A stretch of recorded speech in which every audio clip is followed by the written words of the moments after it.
Welcome back to the Metal Exchange. Justin and Chris back again, episode 211, as we do our first dive into Sweden's Evergrey, as we celebrate the 20th anniversary of the Inner Circle album from 2004, on the heels of their new release, mind you. But before we talk all things Evergrey, lots to cover up front.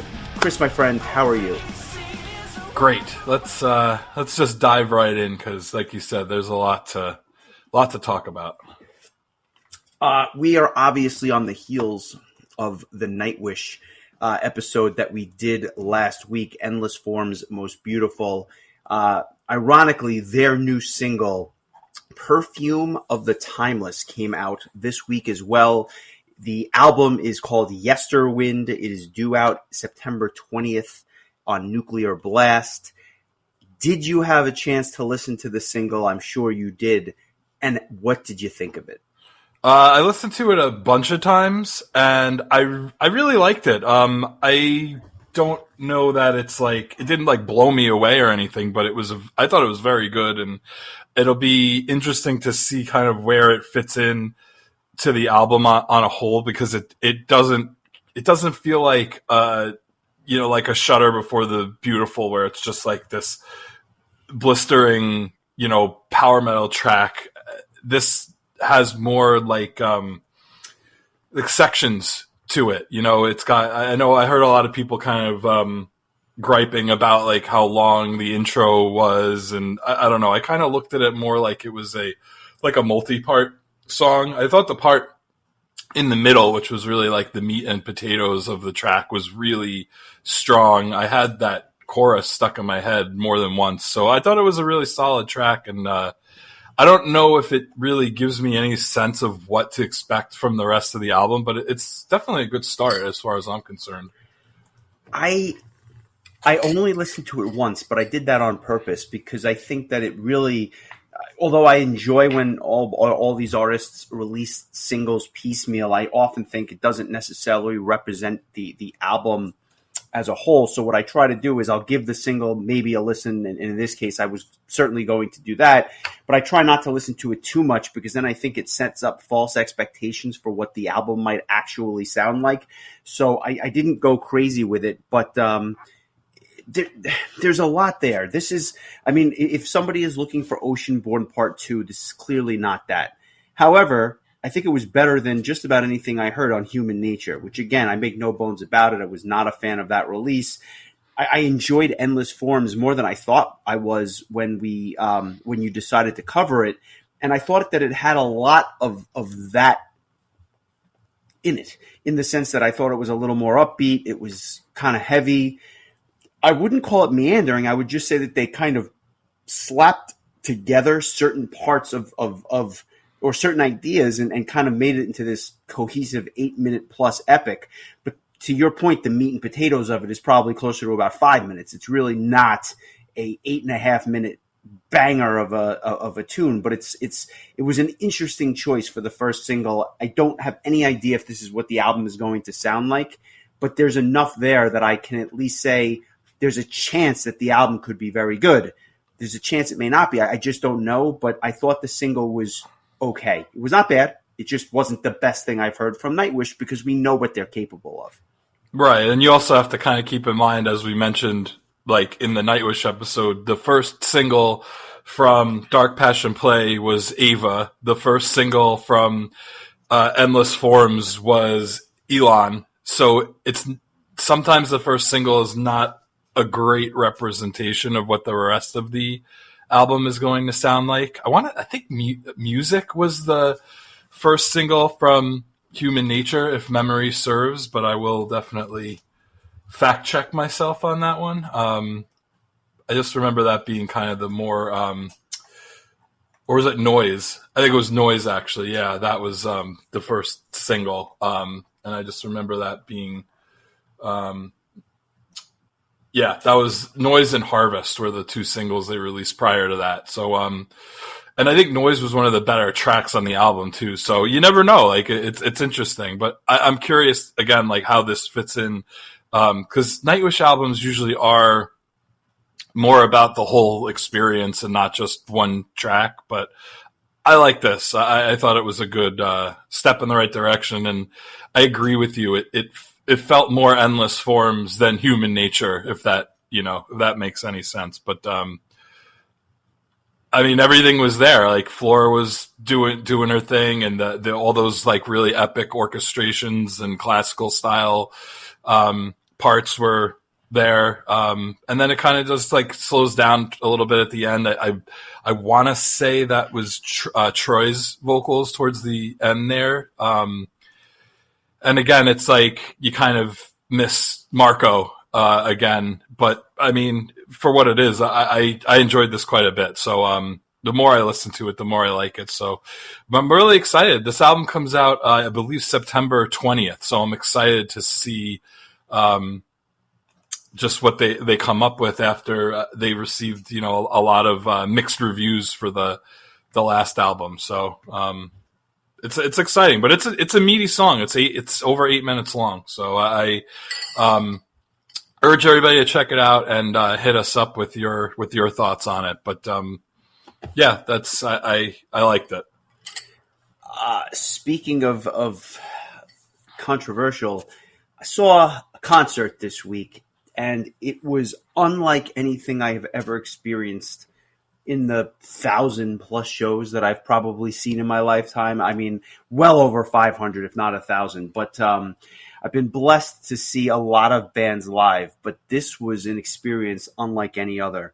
When Sleep Token announced that they were playing Radio City Music Hall, I almost fell out of my chair. I couldn't believe it. And I say that because I wasn't expecting a band of this caliber to play an iconic venue that holds about 6,000 people. And when tickets went on sale, I made a concerted effort to go right on the computer, be in the queue, and try to get some seats as quickly as possible. And I remember vividly, unlike anything I've ever seen before, where there were all these blue dots, and it seemed like every second that went by, they were turning to white. So tickets were flying off the shelves. I wound up getting 3 seats in the mezzanine, fortunately dead center, but I was up there. I was way up in the rafters for this. I've had the tickets probably for over 6 months at this point. So I was looking forward to the show, but I want to set the stage by kind of telling you about just the overall experience, because it was wild. I got off the subway at Rockefeller Center, which is right by Radio City Music Hall. And when I got off the subway and I got out onto 6th Avenue, I was meeting up with Milton and Ralph, and we were going to enjoy some time before the show started. And I immediately get out onto the street, and I see 2 girls that probably were between the ages of 18 and 20, both wearing Sleep Token T-shirts. I'm like, whoa, that's interesting. And I walked about 2 blocks to the restaurant and bar that we were kind of camped out at before the show. And I must have seen no less than 10 or 12 people in that 2-block radius, all wearing Sleep Token shirts, all of whom were between the ages of, say, 16 and 25.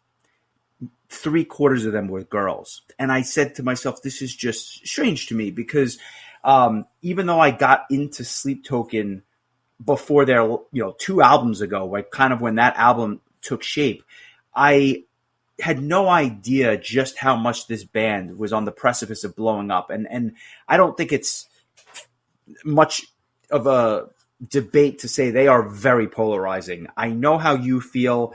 I know how others feel about them. And then you have other people like myself and others that are really into the music. But the show itself, we go into the show about 15 minutes before Sleep Token is scheduled to hit the stage. And I kind of just glanced to see what the merch line looked like. And somebody at the front said I'd been waiting in line for 2 hours to get merchandise. 2 hours standing in line for Sleep Token shirts. And the place was just mobbed. There was not a seat to be had. It had been sold out. And even tickets on the secondary market were going for double face value. And those were for cheap seats, up in the rafters like myself. What was, I think, the most interesting thing of all is that when this band takes the stage, I felt like I was at a pop rock concert or a pop show because all I heard were like these screams of young girls. And I said to myself, what is going on? Now, I know that I got into them because I figured that they were like prog rock or prog metal. And in many ways they are, especially with the drums and everything else. But they definitely blend other genres in. And Richard Mosley, I think, said this in our group chat, and I don't think he's wrong at all. And if I'm misquoting him and it was somebody else, I apologize. But they are blending in a lot of genres here.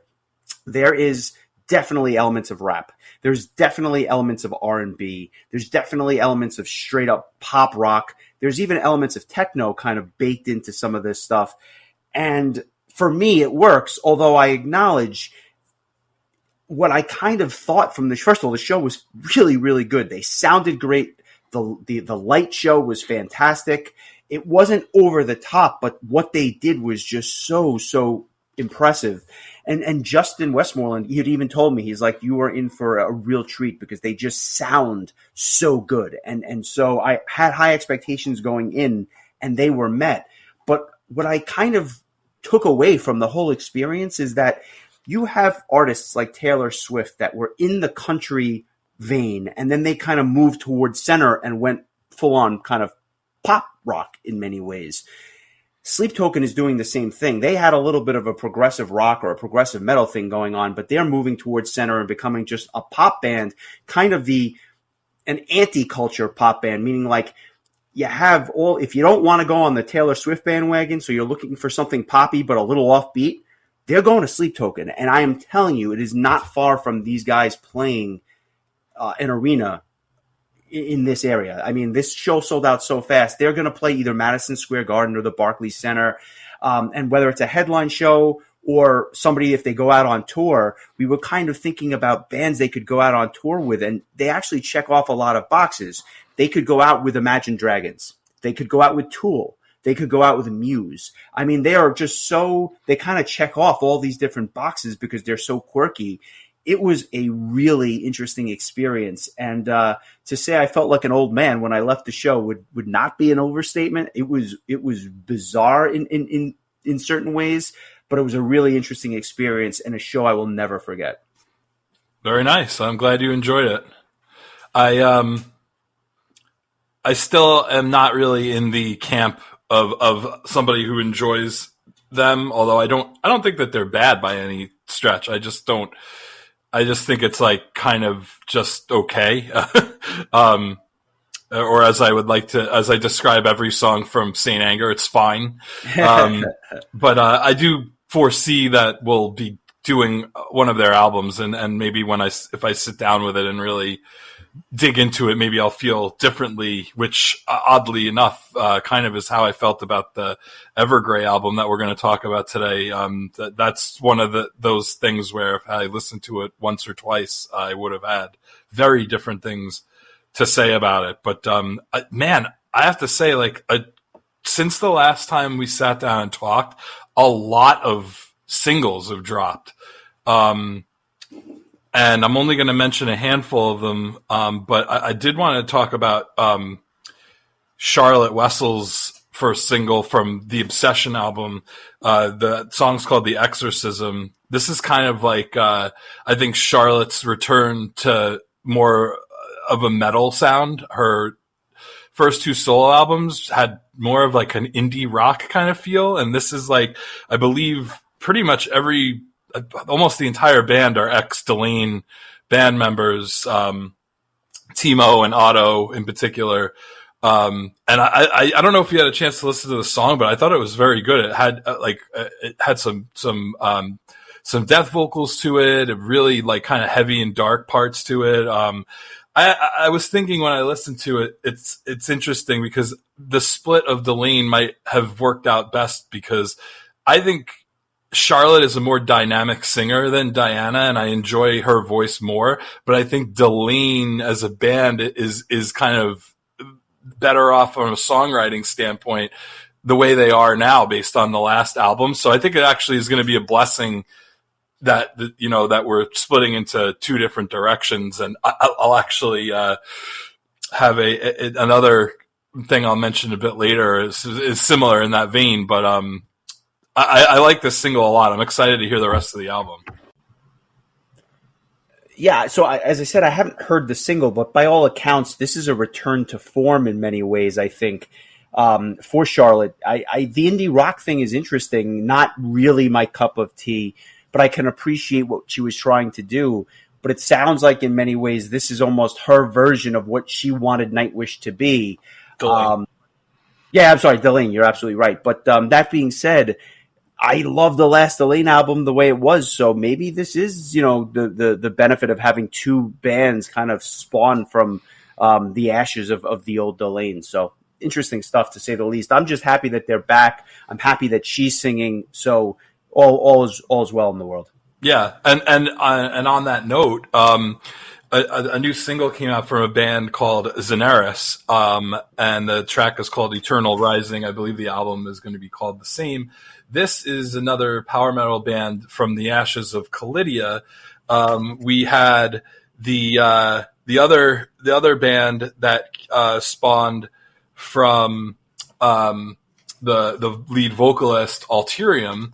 That's the band with Nicoletta Rossellini. Now we have the other members of Kalidia have this new band. It's founded by Federico Paolini, who is the co-founder, composer, and guitarist from Kalidia, and Roberto Donati, who is the bassist of Kalidia, in addition to Marion on vocals, and the rhythmic prowess of Stefano Olivieri, according to their press release. And so this was good too. So again, now we have like these two really cool bands that are kind of spawning from another one. Not, I mean, quite at the level of, I think, notoriety that Delane had, but still, I'm really happy with what I've heard so far from Zenaris, and I really enjoyed the entire album from Alterium. So good stuff there, and the Zenaris, I think, has kind of more of a piratey kind of theme. So I would say that they're less like Kalidia and more like Visions of Atlantis, I guess, would be the best comparison. But I'm excited to hear this in comparison to the Alterium album. So we'll have two albums kind of from the ex Kalidia members, and we'll see who wins the battle of ex Kalidia bands. The first thing I thought of when I heard the single was Visions of Atlantis. So I think you're spot on there, not only in terms of the songwriting, but just in terms of the theme and everything else. If you're a fan of Visions, you're going to like this. I will make a point to post one of their songs this week, so I'll look forward to that. You had mentioned a number of other singles as well that I think you had heard. Anything else that kind of caught your ear in a positive way? Yeah, I definitely want to throw a shout out to our friends in Zornheim. They released their new single, None for All, and I thought this was great, right on par with everything else that they've released and we talked about in long form a couple weeks ago. So if you haven't yet, check out their new single, None for All. Did you get a chance to listen to it? I did. This was really good. I think that it kind of picks right up where the last album left off, both obviously in terms of theme, but just in terms of the music as well. Extremely well produced. It sounds great. And if you like their brand of, I'll call it melodic death metal, for just to kind of put it in a box, it's really good. And I think that if the album is anything like this song, it's going to be up there at the end of the year, when it's ultimately released. Absolutely. And, we've been talking about how, it's, this year so far has been a little bit underwhelming as far as releases go, but I really do think that that's going to change in the second half of the year because, not just Nightwish as mentioned earlier, but Seven Spires and Powerwolf both have albums coming out later this year. A Fortress Called Home for Seven Spires and Wake Up the Wicked for Powerwolf, and they released two new singles from each of those albums, The Old Herd of Being Left Behind from Seven Spires and 1589 from Powerwolf.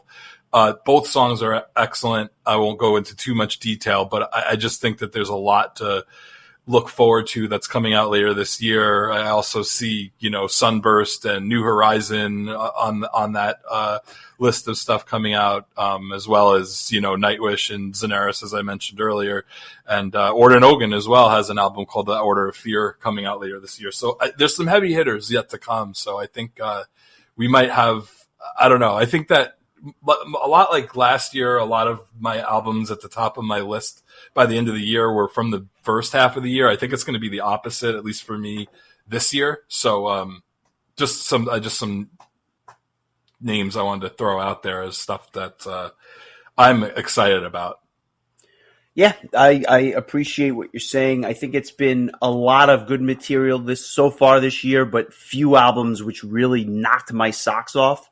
But there have been a couple, and I think many more on the way. So the end of this year, the second half in particular, I think has the potential to even be better than the first half. So here's to happy listening there. Yeah, and also, by the way, a lot of these tracks that I mentioned are on the latest playlist I've posted to Spotify. Yes. So just go to our website, metalexchangepodcast.com, and at the top of the page, you'll see a link for playlists. And if you hit that, you'll find all of our playlists. And I just posted volume 10 for this year, and it has a lot of the singles I had mentioned, as well as a bunch of other stuff too. So I recommend that you give that a look. You'll also see a very cool cover of Ghost Square Hammer by the German power metal band Mob Rules. I thought they did a nice job on that cover from their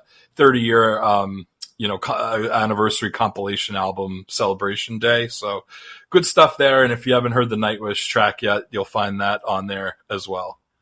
Yeah, and I should note, if a lot of times I'm looking for something to listen to, if you have an hour and you want to listen to one of these playlists, you get a taste of a lot of different things. Highly, highly recommended. Yeah. Thanks for saying that. That's why we post it. So that's right. So definitely check out the website. You can find everything there, and obviously on Spotify.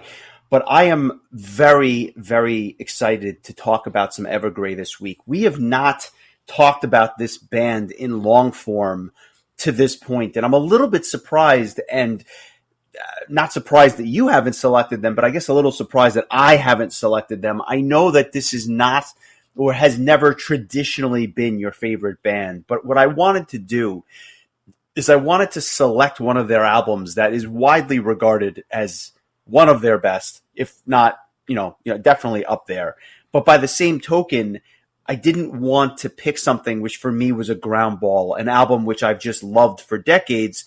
I thought that was a little bit too easy. And the reason I say that is, as we kind of talk about the Inner Circle, which came out April 27th of 2004. Number one, it was the 20-year anniversary last month, so that was part of it. But also, in full candor, this never has clicked for me, this album. I've never really enjoyed this album as much as I have some of their other material. And I know that a lot of the Evergrey fanboys out there will say I'm crazy, and maybe I am. But going into this week, I had always struggled with this album. I thought that there were a couple of good songs, but that the rest was subpar by their standards. Now, I want to be clear. This is their fifth studio album at this point in time, but everything after this, Monday Morning Apocalypse, Torn, even Glorious Collision, which came out in 2011, those albums were kind of a down period for the band. They changed their sound quite a bit. They had some membership changes, and they were going in this direction, which I still to this day cannot really wrap my head around. I'm not a fan of those albums. But by all accounts, the Inner Circle is more in line with Recreation Day and In Search of Truth, which came before it. So this has the makings of something I should love, because I love those two albums, but for whatever reason, it just never clicked for me as a whole. So selfishly, that's why I chose it. Had you ever listened to this album in its entirety, or was this the first time that you had heard the whole thing? I'm sure you were familiar with parts of it. Yeah, I don't think I ever listened to this album start to finish, but I definitely, in preparation for some Evergrey shows in the past, probably listened to some of the tracks, although I'll be honest, like none of them really sounded super familiar upon revisiting, even though it said, my iTunes said I listened to a couple of these tracks a number of times. It just must have been a really long time. It has been a while since they played at Prague Power, at least on the big stage. I believe, was it the year that it was them and Vandenplas, I believe, played on Thursday night in the big venue? I think that was the last time they played on the main stage. But the thing that really caught my eye was that I went to the Metal Archives website and was looking at the reviews for this album, and they are so varied. Like I'm just going to read the headline of several of these reviews, and you'll see how vast they are. The first one is bullshit. It's total complete bullshit. Wow. The next one, an Evergrey snoozer. The next one, like a fine wine. The next one, become part of the inner circle, 95 out of 100. The next one, Evergrey's best, 99 out of 100.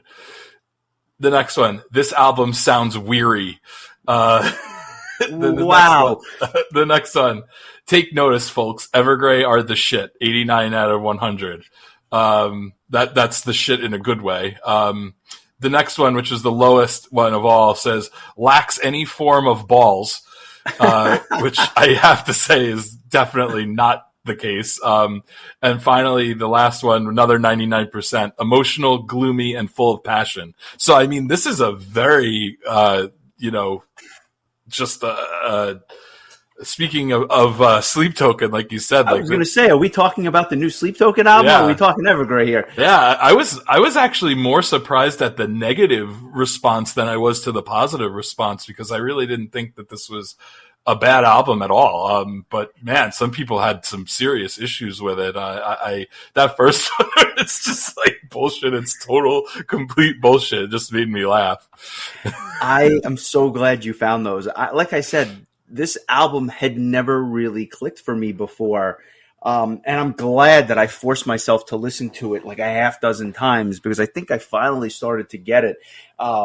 Finally. And I do mean that finally, because I've listened to this album a lot. It just never, I think I was somewhere between, this is the most profound thing I've ever heard and this is bullshit. Like I was somewhere in the middle, but it just, that's really funny. I mean, polarizing to say the least, but here we are.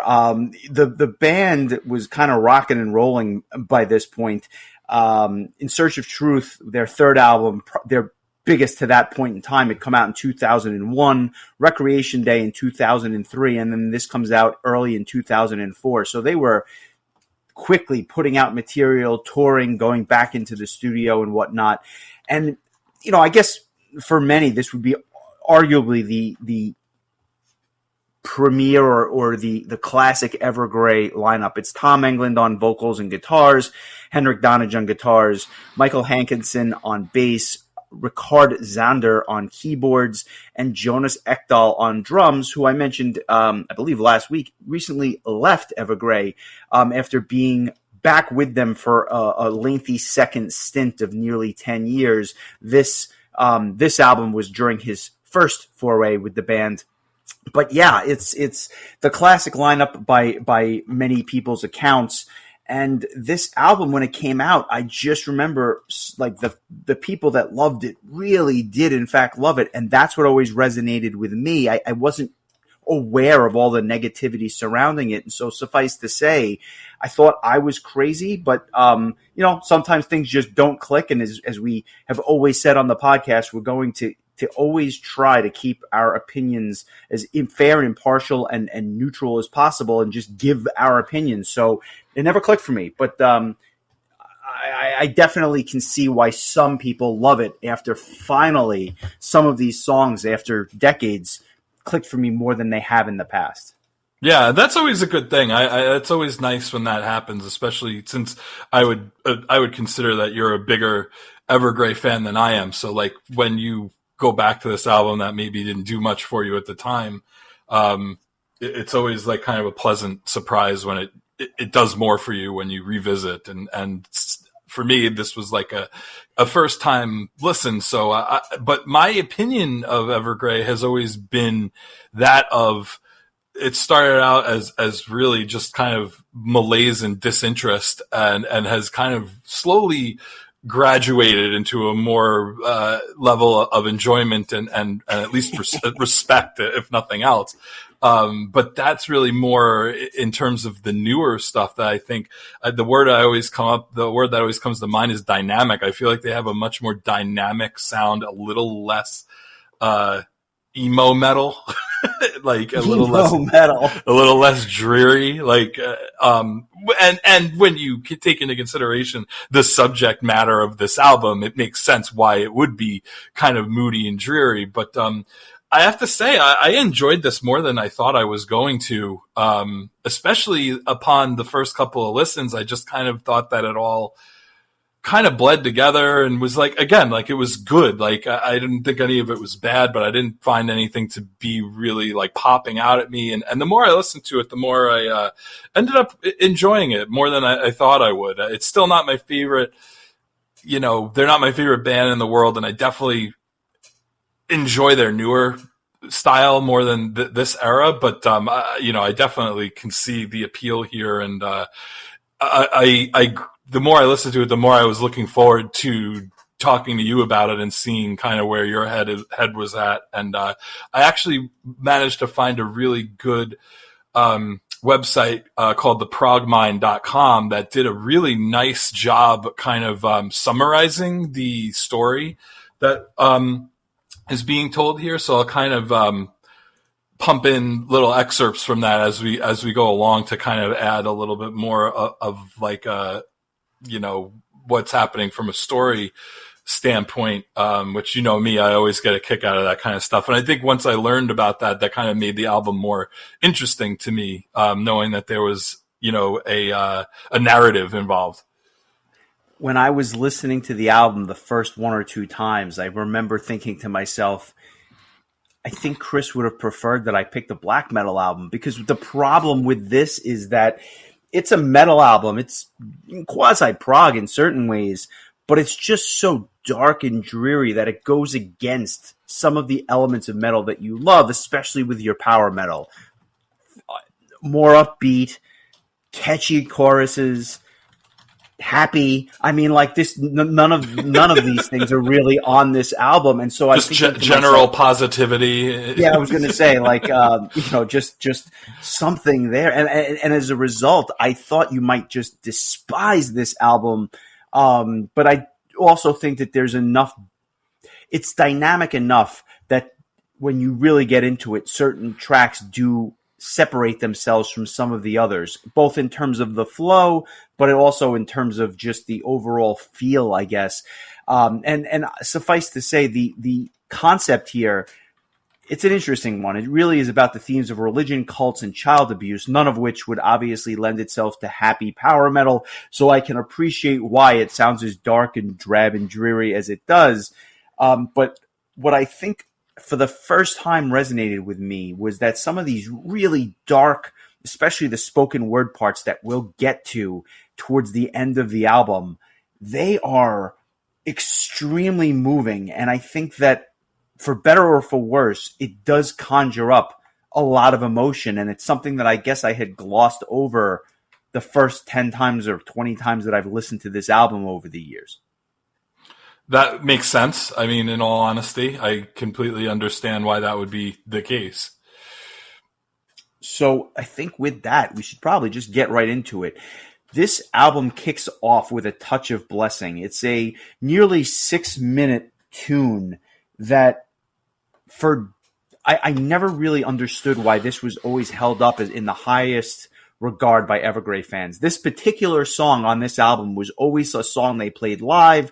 It was always like one of the bigger songs in the set list. It would be towards the end of a set or even during an encore during a lot of Evergrey shows, and I never got it. Until about 5 years ago, when I heard this song at some point, I don't remember the context, and I said, you know what? I actually understand now why people love this song. So of all the songs on the album, this was the one I was almost looking forward to the most, and it took me a while to get there, but I did appreciate this song. And is, in my opinion, by far the best song on the album. It has this like ominous guitar tone at the beginning with England's vocals behind it, and it just really kind of sets the stage for when the band kicks in and turns this thing into it's just a banger of a tune. The chorus is an epic chorus. I love the guitar noodling that's kind of in between the verses and the chorus and whatnot. I just think that it adds this really interesting element here. And when you combine that with the orchestration and the backing vocals, which are actually performed by Karina England, Tom's wife, if I'm not mistaken. Not anymore. Well, at the time. But it was really used just sparingly enough that when it came in, it was very effective. It's a little repetitive, but this song is fantastic, and it could easily be my song of the week. I'm not going to choose it, but don't worry, because it's going to be my song of the week. So. All right, so let's do this. Let's give it a listen, and I want to hear why you selected it, because I think I kind of laid the foundation here. It was the song that grew on me the most over the years, but it was almost too easy for me to pick it this week. So let's give it a listen, and we'll come back with your thoughts.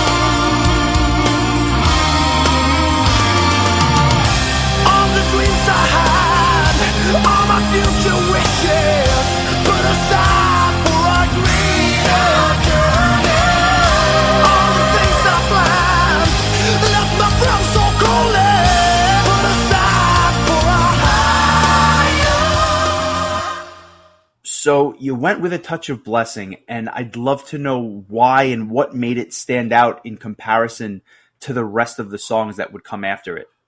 Partially, I think that even though I didn't remember it super well, I think maybe subconsciously it was like the song that I was most familiar with from this album, because like you said, they played it live a lot, and I've seen this band live. For a band that I've never been super crazy about, I've seen this band live quite a bit.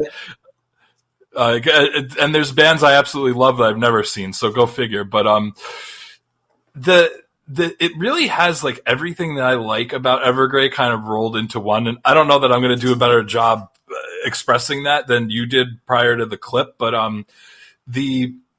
there's like just heavy, chunky riffs, the keyboards that kind of hold it all together. I love the Karina's vocals are so soulful, and they add. So are Tom's, to be fair.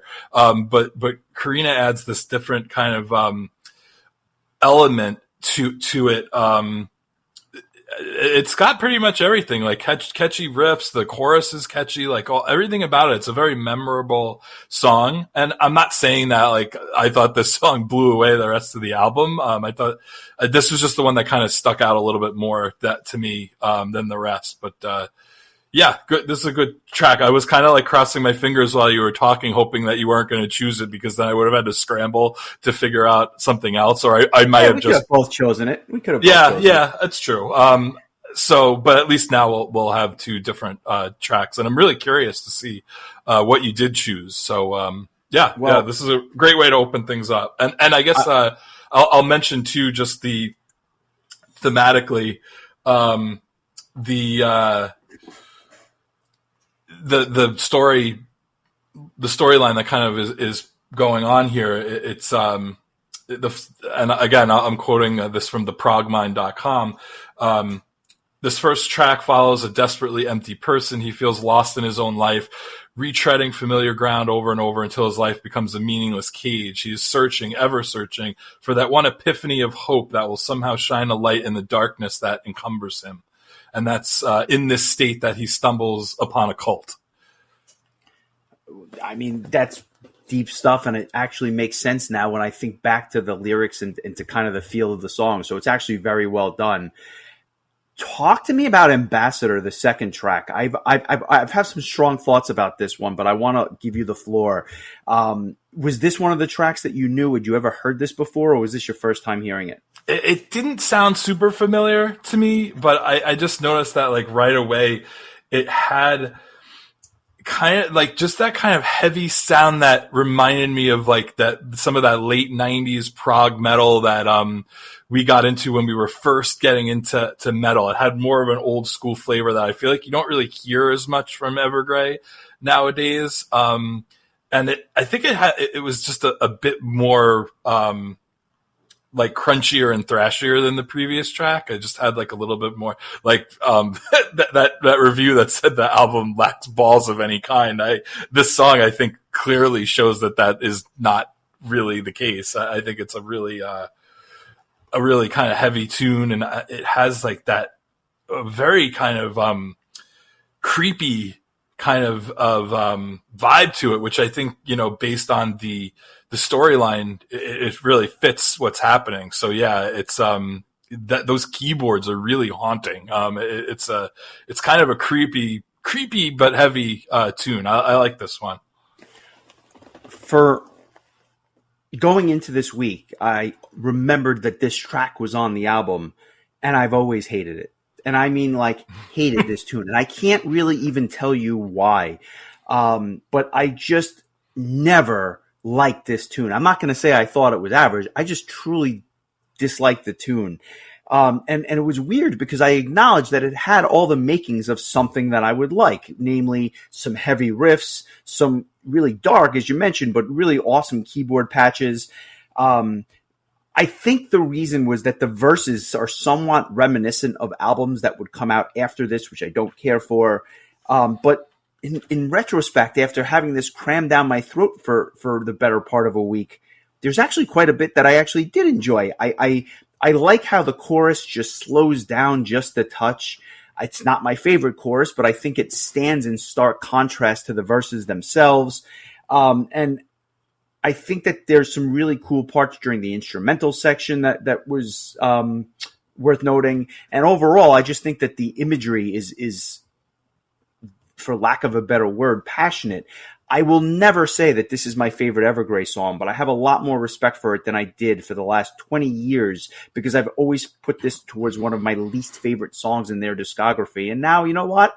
It's not half bad, and I actually would be willing to kind of go back and listen to it again. But it's amazing how your perspective can change seemingly overnight because I never cared for this tune in the past, but it's not bad. Yeah, I will say, earlier today I went for a 2-mile walk with my girlfriend and the dogs, and I listened to the album again with headphones on, and I was really impressed just sonically. The production's really strong, and it just lended itself very well to my AirPods. It just sounded so good, and this was one of the songs where like the bass was really popping. Like it just really, for a 20-year-old album, sounds really outstanding. Has a very modern production sound, in my opinion. So I thought that was worth mentioning. As the story kind of goes on, again, from the progmind.com, this is it. This is what he's been searching for his whole life, a family, someone to follow. In this second track of The Inner Circle, our protagonist falls head over heels in love with this newfound salvation. So, just again, and again, there's a lot of, talking spoken word parts that I think kind of add more to the story that's going on here. And I think that really added to the my enjoyment of the album. Much like we've talked about some really killer story albums like Operation Mindcrime and Abigail, and it was fun to kind of dig into the story. And I think that really made me enjoy those great albums even more. And I think that the same thing is kind of happening here, where you're not just getting a really solid prog metal album, but you're getting a kind of a cool story and a cool narrative to go along with it. Yeah, I think that's all true. And I'm glad that you're getting into it a bit because it's something that I don't know that I've ever explored deeply, but it kind of makes me want to go back and listen to it again under this with this newfound appreciation. We get to track number 3, In the Wake of the Weary. This one is written by Henrik, the guitar player. It clocks in at about 4 minutes and 43 seconds or so. This song, and I use this term very loosely given the fact that it's Evergrey, this one is a little more upbeat. And upbeat is a relative term when it comes to Evergrey. This is a band with the word gray in the name. Yes, and ever, meaning like they're usually not very happy, right? But like what I'll say about this one is the drums on this song are just fantastic. And I think Ekdahl will really be missed for songs like this. Tom's voice sounds fantastic, and I actually like how he does the backing vocals on this, so you actually hear layers of his vocals in parts of the songs. The verses are very good. The pre-chorus almost slows down a little bit, which again is a nice kind of dichotomy when you play it against the verses. The chorus itself is a bit nondescript. It's not my favorite, but when you add in the the Karina's vocal solo and some of the other elements here, it actually gave me a bit of a Sweet Sister Mary by Operation Mindcrime feel to it. And so for that alone, I give the song its props. This is good. It's not my favorite song, but it's a good song. I have to say, I'd mentioned it before, but Karina's got just such a soulful vocal style that it really, I think, gave this song a whole different flavor that, typically you don't hear this kind of vocal on a metal album. I think of maybe like Through Her Eyes by Dream Theater at the beginning of the song, where it has that very soulful female like lead that kind of opens up the song. And it's like that kind of style is just very unusual in just metal in general. And so I think that really sticks out. And it makes sense too, because when you look at like how the song is being, at least the understanding of the progmind.com, they said that the viewpoint switches to that of someone close to our protagonist, a wife perhaps, or me, a girlfriend or whatever. And it basically says our protagonist has his head in the clouds. He's been so concentrated on this newly found belief system that he has been neglecting everything else. He's been changing, but not for the better. He's becoming someone else, but not someone good. So this is kind of, I think, where you start to see, like, through somebody else's eyes, that maybe our main character here is not making positive choices in his life here. Yeah, I mean, and it makes sense because as you get deeper into the album, it gets darker as you go along, especially when you get to that last tune, which we'll get that. We'll get to that. But let's talk about Harmless Wishes. This is a song that is kind of in the middle of this album, but at the same time, I have a newfound appreciation for this one. In certain ways, it picks up where the last track ends.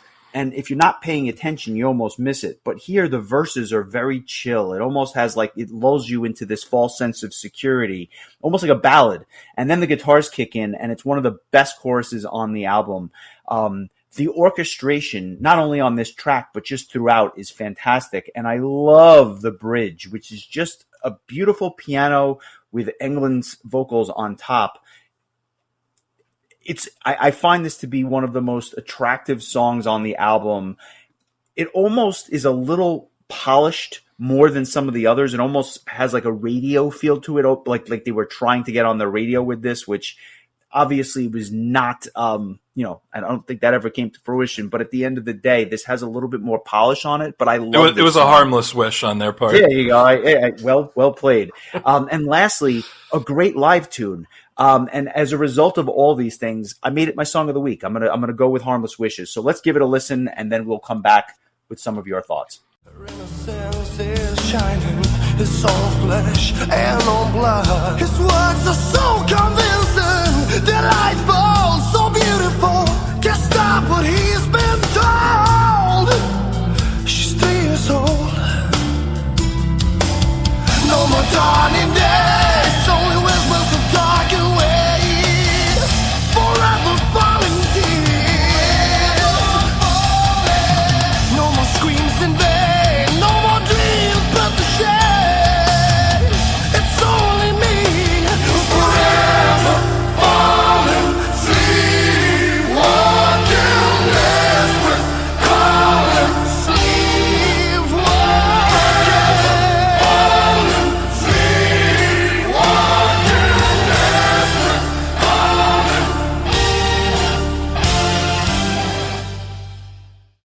to me about Harmless Wishes. Do you see the appeal here, or am I on an island by myself? Yeah, it definitely has more, like you said, it has more of like I think a accessibility to it that I think that people would enjoy maybe more than some of the other tracks. I don't know if we mentioned it up to this point, but this album utilized the Gothenburg Symphony Orchestra string quartet, which is why I think that some of these real symphonic elements sound so good, because they actually, like, they're not recreated using a synthesizer. It's an actual string instruments. And I think this is one of the songs, I think, where that really shines through. I like this song, actually. I think it's quite good. I definitely could understand why you would choose it as your song of the week. I think that there's a lot to like about it. And I think that you explained it quite well. This is kind of, I think, where the story takes kind of a dark turn, because I think the protagonist is starting to realize that maybe this was not the right choice. Again, quoting theprogmind.com, the ambassador seemed so holy, so righteous, so perfect. How could he ever teach anything that is false? Yet here he is. He's ordering the sacrifice of a 3-year-old girl. 3 years old. How can this be right? He thought these teachings were about right and good and unity and peace. How could someone that teaches good justify unrestrained evil? But this situation is far worse than we know initially. This little girl, she's our protagonist's daughter. He's literally sacrificing his daughter at the altar of error. He has given her up, and it's out of his hands now. So it's getting a little dark. Yeah, just to say the least. And, like I said, I think you got to be in the right mood for something like this. I don't know that if you're in the mood for something upbeat and happy that you're going to go, enjoy this album. But if you're in the right mood, you can do. When you're in the mood for child sacrifice, this is the album for you. So I've been told that we get to Waking Up Blind, which is the first true ballad on the album, and it's not my favorite Evergrey ballad, if I'm being honest. It's a little bit slow. It's not the most melodic of ballads, but there is this kind of beautiful sense to it. I think it provides a real nice and, dare I say, needed change of pace at this point. But I think the star of the song is really just the impassioned vocal lines that kind of carry this thing. Again, not my favorite song, but there are elements of it that I can absolutely appreciate. You're a man that likes a good ballad. Where does this kind of, rank for you? Yeah, it's a little bit less of a ballad than it is a very soft, dreary song. But fair enough. But I have to say, for whatever reason, for a long time, I just wasn't the biggest fan of Tom's vocals, and I think it might have just taken him joining Redemption to change my mind about it, because now I actually really enjoy his vocals, and I'm really impressed with again, I'll use that word, soulful. Like, he really shines in a song like this, where it's really just about him. And like you said, like, it's really just the Tom show. And he really just has a very great voice. And it makes me think of the Silent Skies project that he's on, with Vikram Shankar, where it is very mellow type music like this. This is like the norm, for that band. So, just to me, just a really great, kind of showcase of Tom's vocal stylings. And so continuing on with the story, the protagonist's wife speaks again. She begs. She gets on her knees to beg him to think for just a second. She begins to question her own actions. Was she not good enough? Was she not enough? She's desperate to have her man back. He's fallen into a pit of deceit and is lost in a fog of extremist ideals.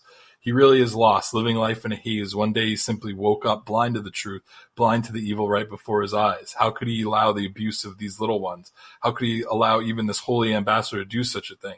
His instincts are correct. His gumption is missing. So, really well, just well thought out, description and just breaking down like the story in such a great way. I'm glad I found this, because I was hoping that somebody would be able to verbalize it better than I could. So Yeah, great find. It's the Prog Mind does a great job with this, I think, in many ways. And now we're at the back half of the album. We get to More Than Ever. This is a song that I've always thought is much better live than on the album. I've seen this song live. It's very powerful, but on the album, it's just okay, I guess. I think in comparison to Waking Up, it's obviously got a lot more crunch to it, even if the riff is a bit pedestrian, but the keyboards that are behind it make it kind of stand out a bit. The verses are fine. The chorus itself is nothing special. But again, the strings, the backing or the accompaniment of the female vocals, that's where I think this album in many ways kind of makes its money, because those things stand out. And without those added elements, I don't know that there'd be much here that I'd be able to sink my teeth into. The instrumental section is kind of just there. So again, not my favorite track, but for some reason, when you hear this live with the backing vocals and with the female accompaniment, it's really powerful stuff. Just on the album, it's kind of a miss, and also a bit of a prelude to the Essence of Conviction, the next track, which I actually do really enjoy. So maybe that's part of it as well. Sure. I mean, this is a short track, so I could see it being even viewed as kind of like a more of a segue, I guess. But I just that kind of like almost Halloween soundtrack like keyboard that you hear. I feel like we heard it a lot more in like the 90s with like Superior and Mercury Rising and some of those lesser known like prog metal bands. That's kind of what this made me think of. I don't know that I disagree very much with anything you had to say about it.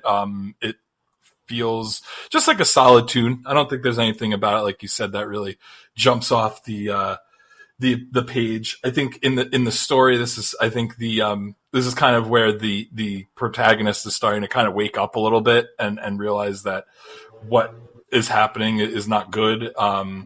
So finally, the protagonist is on a crossroads. He's actually beginning to think for himself right now, and he's come to the conclusion that this ambassador, this deceiver of the weak, is nothing but a fraud.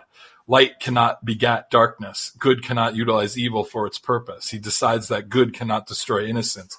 His daughter is representative of the real truth that he should believe. He should have followed his heart rather than letting his head get caught in the clouds.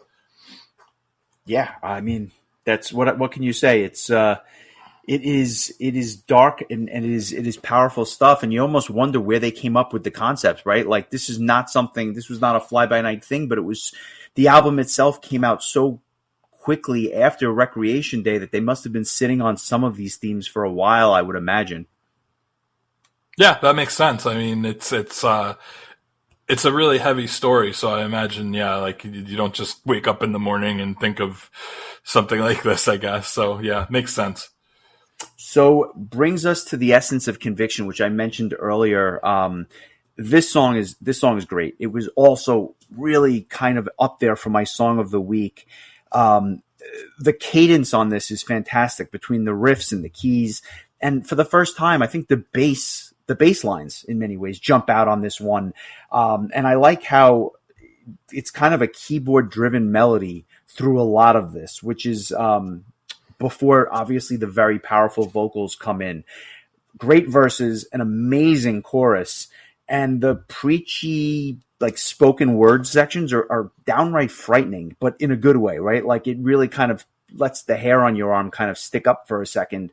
But even the spoken words parts, which are very, very dark, they pale in comparison to the end of this song with the baby crying. I mean, that shit is dripping with emotion and really, really like unsettling, I think, more than anything else. It is something that I always remembered about this song. And although I never really, I think, appreciated the song on a whole for what it was, I was into it this week, except that the last minute or so with that baby just kind of screaming and wailing, like it's almost a bit too much, but well done though, because it drives the point home, I think, more than anything.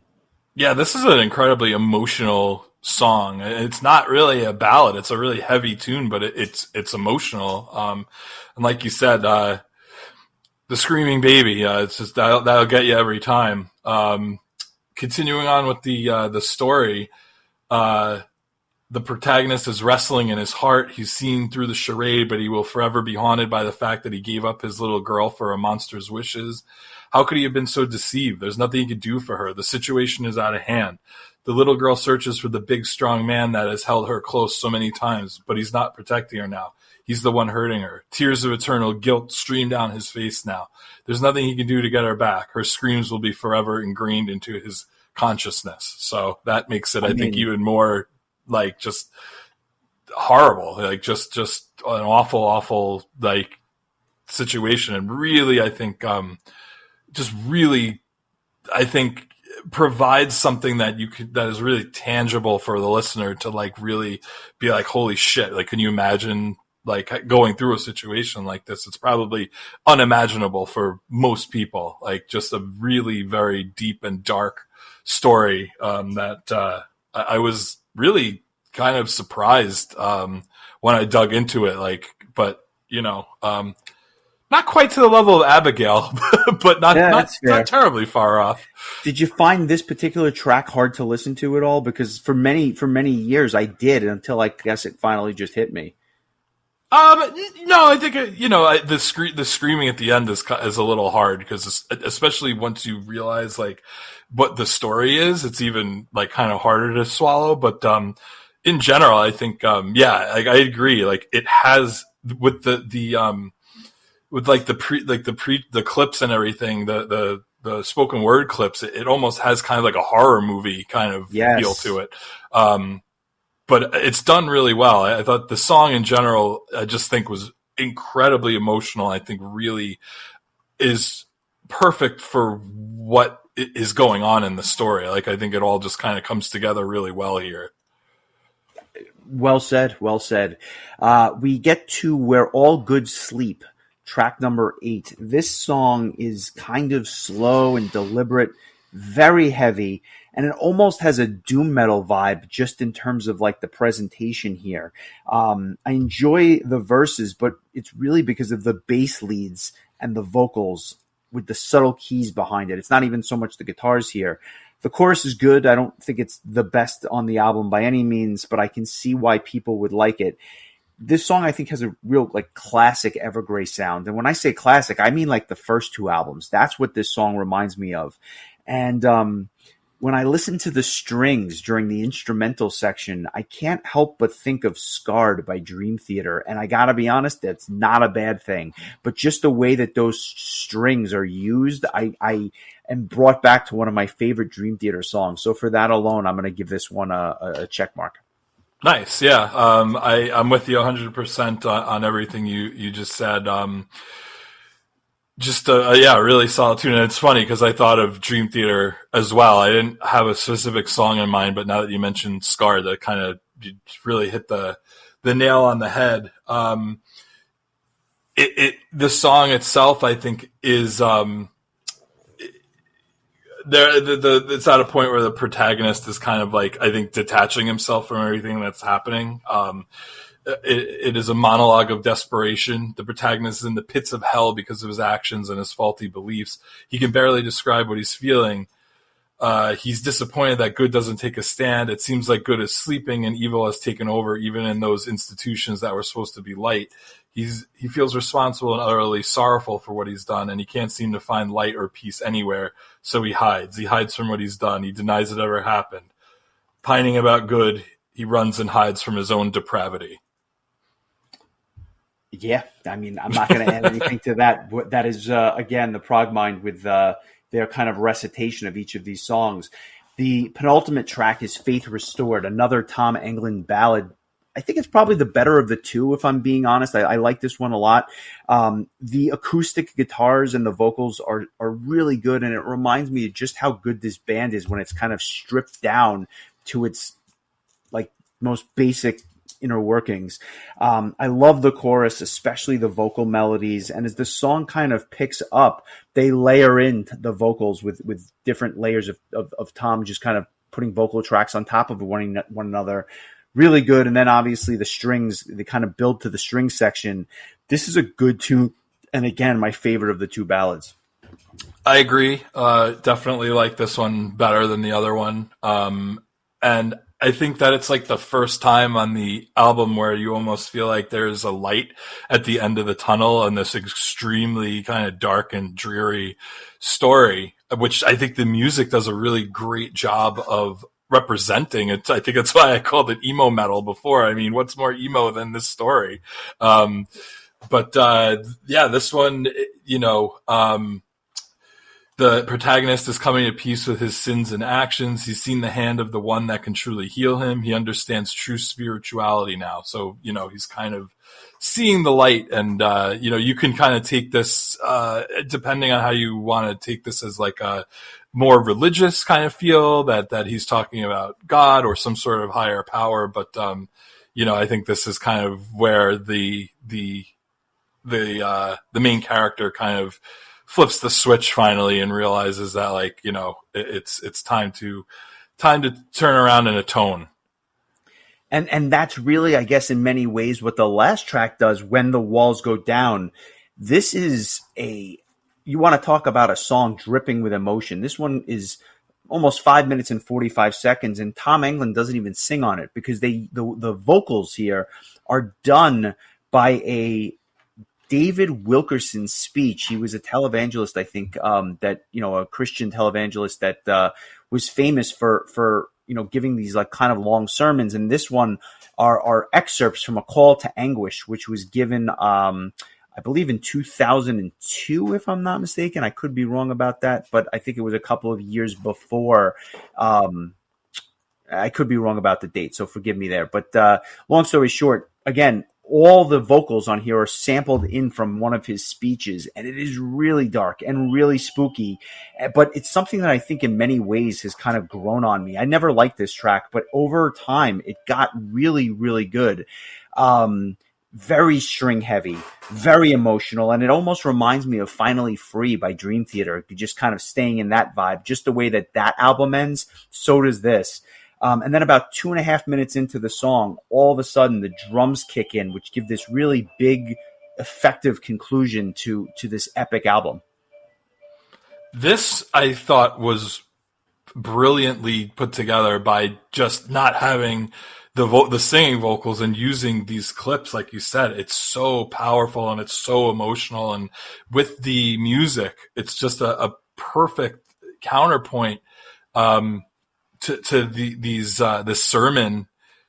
And then it goes a lot. It almost tells a story without any singing, like, because it starts out like really somber and almost chilling.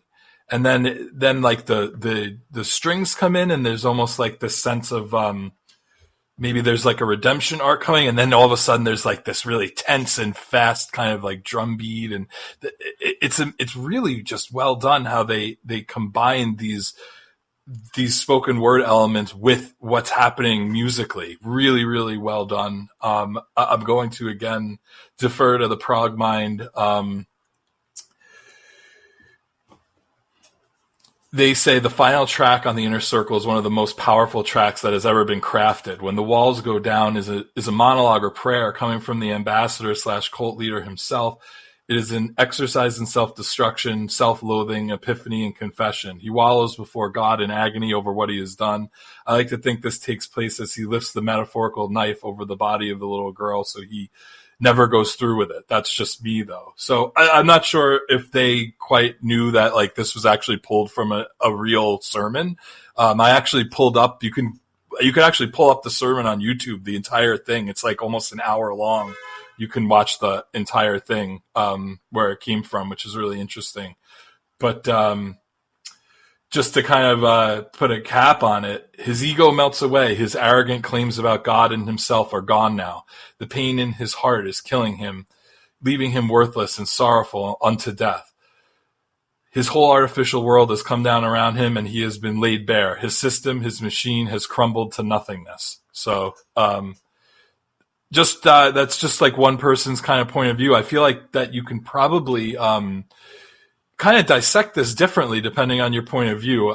So just keep in mind, this is only just one person's thoughts. And there's a really good kind of summation that I'll read at the end, kind of to tie the whole thing together. But I don't even think I realized that Tom England doesn't sing it all on this track. And now that I'm like going back and listening to it again, I'm like, no offense to Tom, but they didn't need him here. Yeah, no, you're absolutely right. I don't think I realized it either until I just kind of listened to it again and again. I'm like, you know what? There's no vocals here, but again, not needed. And there you have it. You made it through. You made it through this entire Evergrey album. I'm proud of you. I really am. Why don't you read the quote to kind of put a bow on it? Shout out to Steve Scott. Sure. The inner circle is not anti-Christian. It is not anti-spiritual. It is not atheistic. It is also not necessarily deistic either. That's not the point of any of this. This album is, however, strongly anti-religion as defined by man-made systems based on the opinions and rules of man. These systems are detrimental to true spirituality and a true connection with God. They often assert themselves, bend the rules, justify evil, and proclaim wars in the name of God, but their hearts couldn't be further from him. You see, these religious systems lie in the realm of actions and Pharisees, but God, he just wants our hearts. So, nice way to sum everything up. Another big thanks to the Prog Mind. I just feel like this really put into words in a way that I don't think I would have been able to do. But I think that adding that layer of a narrative to the story really added to at least my enjoyment of the album. It's a really interesting. There's a lot of great metal albums that really I think really delve into just the human mind. And I think this is just one of those examples, a little bit more of a kind of religious undertones to it, but definitely, it definitely feels like a trip through somebody's mind, going through like a lot of different trauma and a lot of confusion and trying to find themselves. So really good stuff, really interesting subject matter, and I think that it elevated the musical portion of it. So with that said, scale of 1 to 10, what are you giving Evergrey's The Inner Circle? I'm going to give it a 7.875. Wow, that's higher than I would have guessed. Yeah, I liked it quite a bit, and again, I think that the story elevated the experience, but it was definitely based on before I listened to the album, and even the first like 1 or 2 times I listened to it, I was really like struggling to get past like even like a 6.5. But I feel like I listened to the album 6 times. I want to point out, I really wanted to get it like into me, and I think that those last, particularly like when I got up to like the 4th and 5th listens, that's when it really started to click and resonate with me. So it was good.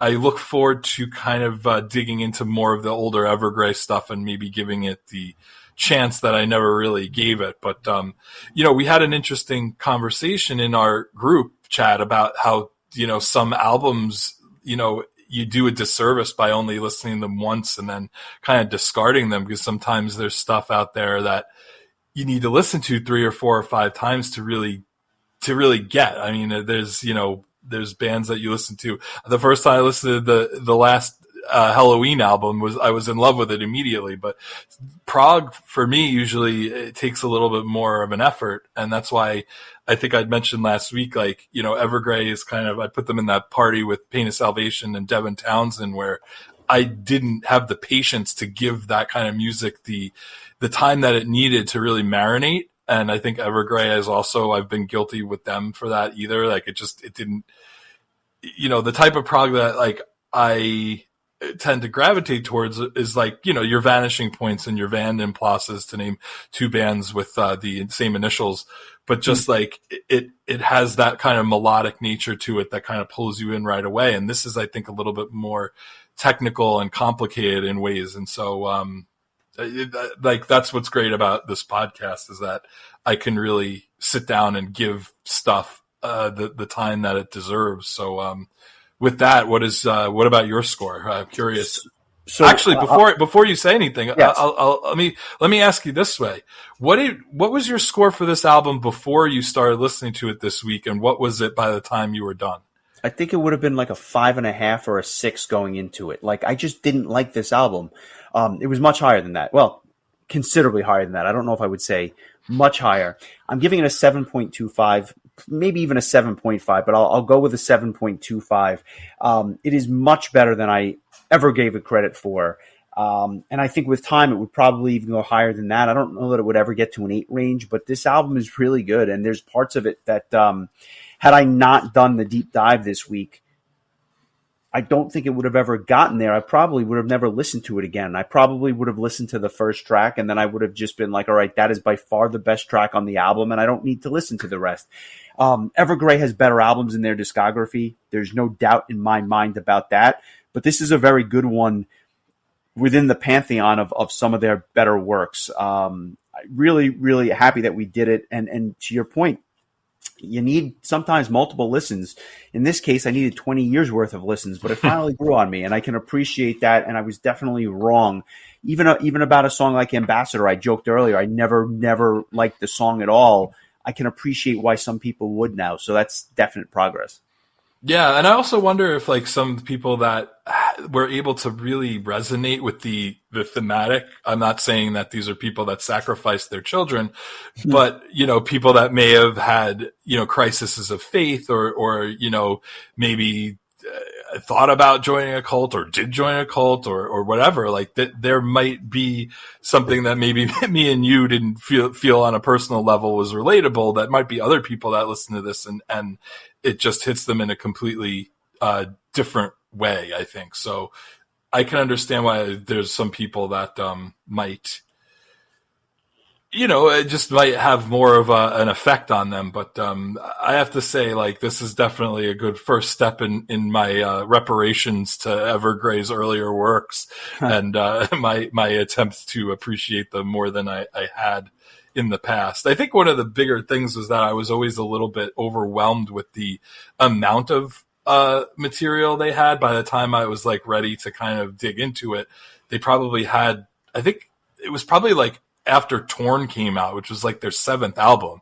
So I was just like, oh God, there's just way too much back catalog here. So whatever. And then, so I really just kind of started with Glorious Collision and moved forward. And I've listened to all of their albums since then as they've been released and enjoyed them. But like that whole, which is now, they have a new album coming out this year called Theories of Emptiness. This is going to be their 14th studio album. It's like that whole first half, that first 7 albums, I just kind of like cast aside and been like, maybe I'll get to it, maybe I won't.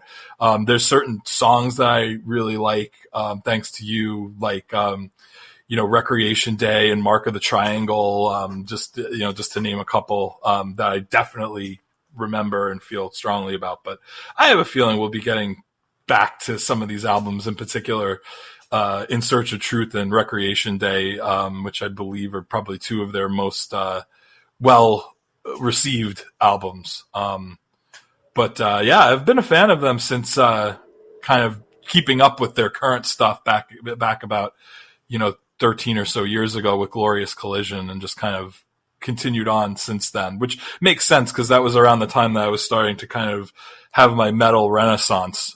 So I think I was just being like, all right, Evergrey's coming out with albums, I might as well listen to them. And the more they came out, the more I ended up enjoying them. So I think I'm turning the corner when it comes to my enjoyment of this band. Nice. I think it is time, and I think that there's other albums in there that you will love as much, if not even more, than this one. So all to be covered in due time. In the interest of time, I'm actually going to skip news this week because we've gone long, and I want to talk a little bit about next week's album, which is by request. The band is called Frost. The album is called Million Town, and it was actually their debut album from 2006. And we talk about prog bands taking a little bit of time to get used to. This is an album that has 6 songs, one of which is 26 minutes in length. So we are in for a quite the ride. It feels like 23. To be fair. Well, there you go. So it feels like a change of seasons, but they decided to throw on 3 more minutes at the end, and we will talk about all things Frost next week by request. Do you have any familiarity with this band, or is this kind of the first time you're giving them a listen? No, for whatever reason, I had their first couple of earlier albums, and I remember randomly they would pop up. I have to admit, I used to a lot more often just shuffle albums and just let a whole album play. I don't really do that anymore, but I had their first two albums, Milliontown and Experiments in Mass Appeal, and I remember Milliontown coming on. Now, this is going to be crazy. The last time I listened to this album start to finish was in March of 2011. Wow, okay. So it's been a while. But I remember liking it and being impressed, and I do tend to enjoy the kind of neo-prog sound, and that's kind of what they bring to the table. I don't know that we've really covered any bands like Frost up to this point, but this was a request from Richard Mosley, whose name you had mentioned earlier. And also I think he was the catalyst of the discussion about albums that sometimes need more time to marinate. And sometimes we just kind of, because of the glut of releases, how you don't have, if you have to kind of decide, do I want to keep up with everything, or do I want to take a pause and maybe let some new stuff sit on the back burner so that I could spend more time with something new. I used to, from a personal standpoint, have a rule where I had to listen to every new album at least 4 or 5 times. And now I'm starting to realize there's just not always time to do that if you want to keep up with stuff and stay current. And that's why up to this point this year, up until pretty much this week, I'm pretty much caught up on the albums I've wanted to listen to this year, which if at this point last year, I think I was already woefully drowning in releases. So I'm doing a good job of keeping up. And like I said earlier, to kind of just bring us back to where we started, there's, I think, a lot left to look forward to this year. And also, before we go, I just wanted to show you, at some point I will have to do a review of this new video game, and by new I mean it's new to me, Brutal Legend, which was something that came up in our Firehouse discussion. I was able to buy the game for Xbox 360 for under $10 on eBay. So when I finally finish playing Legend of Zelda Tears of the Kingdom, which will hopefully be in this calendar year, I will check out Brutal Legend and the unbelievable soundtrack that accompanies it, and I look forward to digging into that, and hopefully my Xbox 360 still works. I've already gotten one Red Ring of Death and then had to get it repaired, and it's a very noisy game console. Like that fan, I don't know if it's just not working the way it used to, but it is loud. So that said, I'm looking forward to it. So I think I just took us full circle. I look forward to the review. I've never played the game, but the soundtrack alone has me intrigued. But thanks to everyone for listening. Please give us a like and a follow if you think we deserve it, and a 5-star review. It helps others find the podcast. And we will be back next week when we cover Frost's debut album, Milliontown. Chris, enjoy the week, my friend. Look forward to pumping out a bonus episode with you next week for our Patreon members.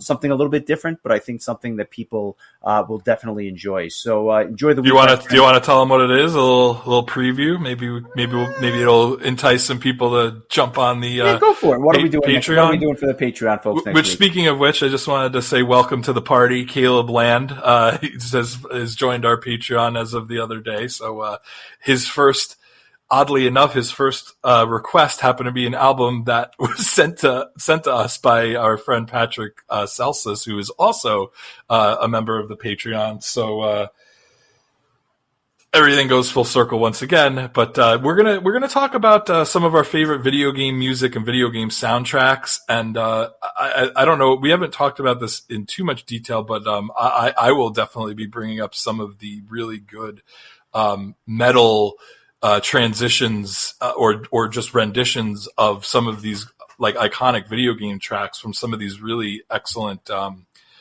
even if it's just one guy like Daniel Tidwell or an entire band like, the Mini Bosses or the Neskimos or the Power Glove, which I think is a bit more in a power metal vein, but there's so much good stuff out there. And I love when metal bands kind of do their take on some of these classic songs that are such brilliant stuff written by I would say 90 to, 90% probably of Japanese composers, but there's definitely some really strong American composers like David Wise, for instance. But yeah, we'll talk a bit about that, and I think it'll make for a really interesting conversation. I have a lot of thoughts on this category. So that's kind of what we have in store for our next bonus episode. So if that's something that appeals to you, feel free to join the Patreon. And much like the Spotify playlist that we mentioned earlier, you can find the Patreon link at the top of our website at metalexchangepodcast.com. It's actually, we even colored it differently so you can easily find it. But yes, that's what we're going to be talking about. So lots of stuff to look forward to, and of course we'll have our usual monthly chat coming up as well. Probably the same day that this episode drops, or the day after this episode drops to the general public. So lots of good stuff, and I felt like we just had a lot to cover today. The Sleep Token concert, the Nightwish single, this Evergrey album, just a lot of stuff. So maybe we'll try to be a little less long-winded next week, but whatever, who knows. You play us at 1.5 speed if you feel like the episodes are taking too long. I like it. Enjoy the week, my friend. It was great chatting with you, and I will talk to you soon. Take care.